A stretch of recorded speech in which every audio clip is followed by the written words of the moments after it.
દાહોદ જિલ્લા કલેક્ટર કચેરી ખાતે મંત્રીના અધ્યક્ષતામાં બોર્ડની પરીક્ષાઓની તૈયારીઓ અંગે વિડીયો કોન્ફરન્સ યોજાઈ. આ તારીખ 13/2/2026 શુક્રવારના રોજ બપોર 3:30 સુધીમાં આપેલ માહિતી અનુસાર જિલ્લા કલેક્ટર કચેરી ખાતે દાહોદ ખાતે જે બોર્ડની પરીક્ષાઓની પૂર્વ તૈયારીઓના ભાગરૂપે કેબિનેટ શિક્ષણ મંત્રી ડોક્ટર પ્રદ્યુમન વાજા તથા રાજ્યકક્ષા શિક્ષણ મંત્રી રીવાબા જાડેજાની વર્ચ્યુઅલ ઉપસ્થિતિમાં વિડીયો કોન્ફરન્સનું આયોજન કરાયું હતું. દાહોદ જિલ્લામાં ધોરણ 10માં કુલ 37 કેન્દ્રોમાં 35,250 જેટલા વિદ્યાર્થીઓ પરીક્ષા આપશે. ધોરણ 12માં સામાન્ય પ્રવાહમાં 23 કેન્દ્રો ઉપર 24,947 જેટલા વિદ્યાર્થીઓ અને ધોરણ 12ના વિજ્ઞાન પ્રવાહમાં 3 કેન્દ્રો ઉપર 2,039 વિદ્યાર્થીઓ પરીક્ષા આપશે.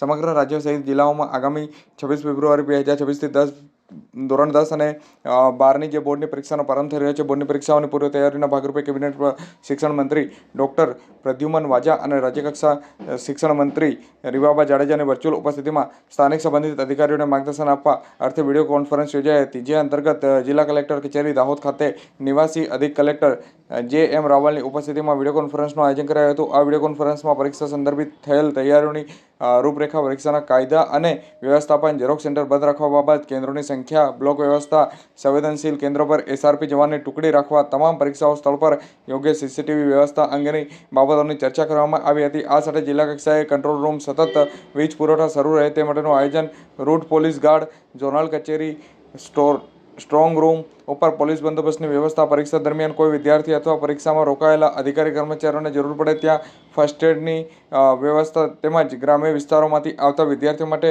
બસ વાહન વ્યવહારની સગવડ કરવા બાબતે સમીક્ષા કરવામાં આવી હતી. ઉલ્લેખનીય છે કે દાહોદ જિલ્લામાં ધોરણ 10માં 37 કેન્દ્રો ઉપર જે 121 બિલ્ડિંગના 1,187 બ્લોક ઉપર 35,250 જેટલા વિદ્યાર્થીઓ પરીક્ષા આપશે અને ધોરણ 12માં સામાન્ય પ્રવાહમાં 23 કેન્દ્રો ઉપર 81 બિલ્ડિંગના 835 જેટલા બ્લોક ઉપર 24,947 વિદ્યાર્થીઓ પરીક્ષા આપશે અને ધોરણ 12ના વિજ્ઞાન પ્રવાહમાં કુલ 3 કેન્દ્રો પર 7 બિલ્ડિંગના 104 બ્લોકમાં 2,039 વિદ્યાર્થીઓ પરીક્ષા આપશે. આ વિડીયો કોન્ફરન્સ દરમિયાન જિલ્લા શિક્ષણ અધિકારી ધામા, જિલ્લા આરોગ્ય અધિકારી ઉદય ટીલાવત, નાયબ પોલીસ અધિક્ષક દાહોદ તેમજ સંબંધિત અધિકારી કર્મચારીઓ ઉપસ્થિત રહ્યા હતા.